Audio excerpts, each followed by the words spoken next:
सभी को राधे राधे, सभी को मेरा प्रणाम।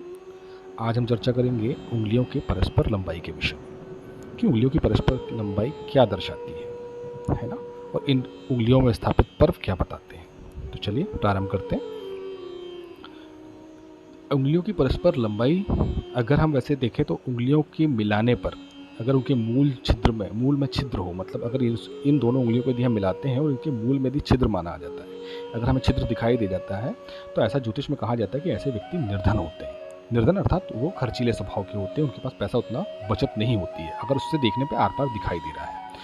जिनकी उंगलियां मिली हुई हो, नीचे छिद्र ना हो, ऐसा माना जाता है कि वो बचत वाले व्यक्ति होते हैं। ठीक है, ये दोनों अगर मिले हुए हैं और इनमें किसी प्रकार का गैप नहीं दिखता है या हमको आर पार नहीं दिखाई देता है, और ऐसा माना जाता है कि ऐसे जो व्यक्ति होते हैं वो धन की बचत भी करते हैं, धनी भी होते हैं, है ना। अब यदि उंगली इनकी है ना, यदि आप ये उंगलियां सीधी हों और टेढ़ी ना हो, मतलब बिल्कुल स्ट्रेट हो, जैसे ये तो हल्की टेढ़ी दिख रही है आपको, है ना, ऐसी ना हो, बिल्कुल स्ट्रेट हो। ठीक है, तो ये ऐसे जो जातक होते हैं, ऐसे जो व्यक्ति होते हैं, उनकी जातक की स्मरण शक्ति बहुत तीव्र मानी जाती है और ये भी कहा जाता है कि शुभ होती है, आयु को बढ़ाती भी है ऐसी उंगलियां, है ना। तो ये कहा जाता है ज्योतिष में। अगर उंगलियां चपटी हों, मतलब ये जैसे गोलनुमा है उंगली है, तो यदि चपटी उंगली होती है ना, तो ये कहा जाता है कि जातक की जो स्मरण शक्ति होती है वो तीव्र होती है, अधिक तीव्र होती है, ऐसा ज्योतिष में कहा जाता है। मोटी उंगलियां अधिकतर निर्धनता का सूचक मानी जाती हैं कि मोटी उंगली यदि है तो आप देखिएगा कि वहाँ पर जो चंद्रभाव, मतलब चंद्रमा का भाव है या बुध का भाव है या शनि का भाव है या सूर्य का भाव है, इन भावों में भी उसके कारण नीरसता प्रदान दिखती है या आती है, ऐसा देखा भी जाता है ज्योतिष में। तो मोटी उंगलियों को अधिकतर इसमें मतभेद भी रहता है, कई ज्योतिषियों का कहना है कि यह शुभ होता है, लेकिन कई ज्योतिषियों का ऐसा मानना है कि इस तरह की उंगलियां होती है वो निर्धनता का सूचक होती है, पर हम इस बात को नहीं मानते। हमारा मानना ऐसा है कि निर्धनता का नहीं कह सकते, पर हाँ आर्थिक स्थिति उतनी अच्छी नहीं होती है ना।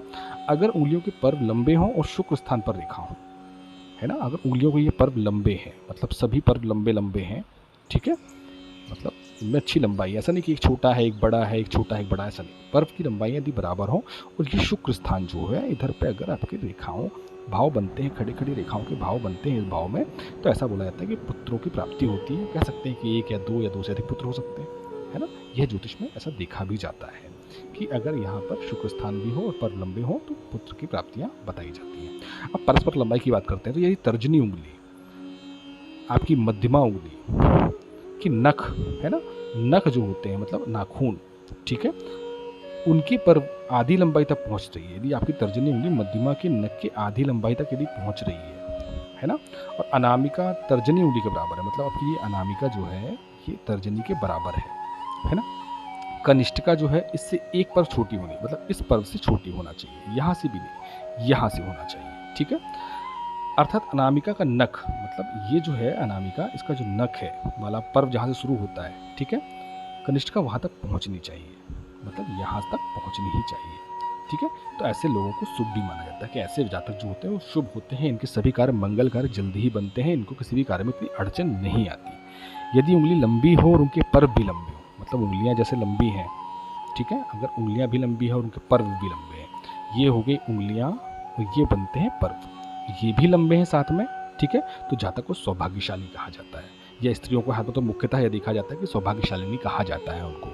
अधिकतर अगर जैसे पहले ज़माने में विवाह जो होते थे वो हाथ देख के होते थे, तो अगर कोई हाथ दिखता था तो हाथ देख के सबसे पहले वो यही दिखता था कि पहला कि छिद्र तो नहीं दिख रहा है, मतलब जो जातिका है उसका हाथ अच्छा है, उत्तम है, बचत करने वाली है, दूसरा शुक्र भाव अच्छा है कि नहीं, प्रेम अच्छा रहेगा दाम्पत्य में कि नहीं, ये सब इसी भाव से देखा जाता था, ठीक है।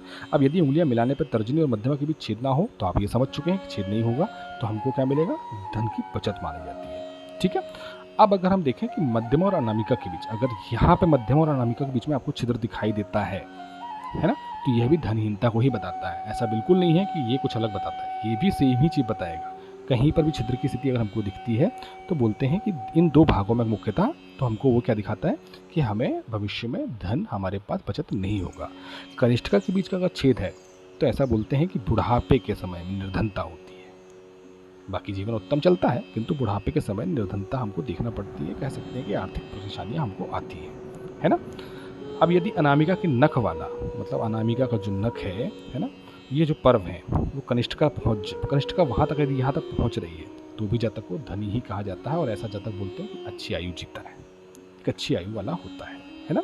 तो ये मुख्यतः देखा जाता है। तो आज हमने बात करी इन उंगलियों की परस्पर लंबाई के विषय में, इनकी परमों के विषय में और इस तरह पे बनने वाले छिद्रों के विषय में। कल हम आगे की वीडियो में बात करेंगे स्त्री के हाथ की उंगलियां क्या कहती हैं। सिर्फ कल स्त्रियों के हाथों की उंगलियों के विषय में हम चर्चा करेंगे। तब तक के लिए राधे राधे।